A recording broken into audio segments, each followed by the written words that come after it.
കാലത്തും ഇല്ലാത്ത തരത്തിൽ ഖജനാവ് അടച്ചുപൂട്ടി താഴിട്ട് പൂട്ടി അതിന്റെ താക്കോല് പോക്കറ്റിൽ വെച്ചുകൊണ്ടാണ് സർക്കാർ നടക്കുന്നത്. സാമൂഹ്യ സുരക്ഷാ പദ്ധതികളെല്ലാം പാളി. സാമൂഹ്യ സുരക്ഷാ പെൻഷൻ 5 മാസമായി കിട്ടിയിട്ട് മരുന്ന് മേടിക്കാൻ പണമില്ലാതെ, ഭക്ഷണം കഴിക്കാൻ പണമില്ലാതെ ലക്ഷക്കണക്കിന് ആളുകൾ ബുദ്ധിമുട്ടുന്നു. ഇത് മാത്രം ആശ്രയമായിരുന്ന ആളുകൾ. കാരുണ്യ പദ്ധതി, ആശുപത്രിയിൽ പോയാൽ കാരുണ്യ കാർഡ് എടുക്കില്ല. കേരളത്തിലെ സ്വകാര്യ മാനേജ്മെന്റുകളെല്ലാം ആശുപത്രി കൂടി തീരുമാനിച്ചു കോടിക്കണക്കിന് രൂപ അവർക്ക് കിട്ടാനുണ്ട്, ഇനി ഒരു കാർഡും സ്വീകരിക്കേണ്ട എന്ന് തീരുമാനമെടുത്തു. ഉമ്മൻചാണ്ടിയുടെ സർക്കാരിന്റെ കാലത്ത് കൊണ്ടുവന്ന കോക്ലിയർ ഇംപ്ലാന്റേഷൻ പദ്ധതി സ്തംഭിച്ചു. തളർന്നു കിടക്കുന്നവർക്ക്, പരിചരിക്കുന്നവർക്ക് കൊടുക്കുന്ന സഹായം ആരോഗ്യ കിരണം പദ്ധതി പൂർണ്ണമായി ഇല്ലാതായി. എവിടെ പോയി ലൈഫ് മിഷൻ പദ്ധതി?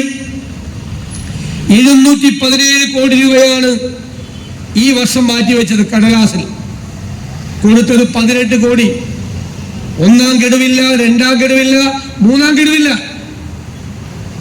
തല കെട്ടി ഭിത്തി കെട്ടാൻ പണമില്ല, ഭിത്തി കെട്ടി വാർക്കാൻ പണമില്ല. ഭവന നിർമ്മാണ പദ്ധതി തകർന്നു തരിപ്പണമായി. പട്ടികജാതിക്കാർക്ക്, പട്ടികവർഗക്കാർക്ക്, മത്സ്യത്തൊഴിലാളികൾക്ക് എല്ലാവരുടെയും ഭവന നിർമ്മാണം തകർന്നു. പദ്ധതി ഇല്ലാതായി. ഇനി ഈ വർഷം പണം കൊടുക്കാനില്ല, പണമില്ല. കുഞ്ഞുങ്ങളുടെ ഉച്ചഭക്ഷണത്തിനുള്ള പണം 8 കൊല്ലം മുമ്പ് ഉമ്മൻചാണ്ടിയുടെ കാലത്ത് ബാബുചേട്ടനെല്ലാം മന്ത്രിയായിരിക്കുന്ന സമയത്ത് ഉണ്ടാക്കിയതാണ്. ആ റേറ്റ് ഇതുവരെ മാറ്റിയിട്ടില്ല. 8 കൊല്ലമായി 200% വില വർധനവുണ്ടായി. കുഞ്ഞുങ്ങൾക്ക് അത് തന്നെ കൊടുത്തിട്ട് 5 മാസമായി.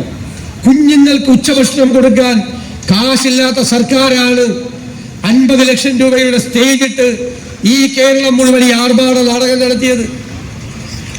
എല്ലാ അധ്യാപകരുടെയും സ്വപ്നം എന്താ? ഒരു ദിവസം HM ആവണം, ഹെഡ് മിസ്സസ് ആവണം, അല്ലെങ്കിൽ ഹെഡ് മാസ്റ്റർ ആവണം. ഇപ്പോൾ കേരളത്തിൽ 100 കണക്കിന് അധ്യാപകർ സർക്കാർ എഴുതി കൊടുത്തിരിക്കുന്നു, ദയവ് ചെയ്ത് ഞങ്ങൾ HM ആക്കരുത്. HM ആക്കിയാൽ അവരുടെ മക്കൾ പട്ടിണിയാവും. അവരുടെ മക്കൾ ആലോചിച്ച് നോക്കിയേ. കാരണം അവരുടെ പോക്കറ്റിൽ നിന്നാണ് ഇപ്പോൾ പണമെടുത്ത് ഉച്ചഭക്ഷണത്തിന് പണം കൊടുക്കുന്നത്.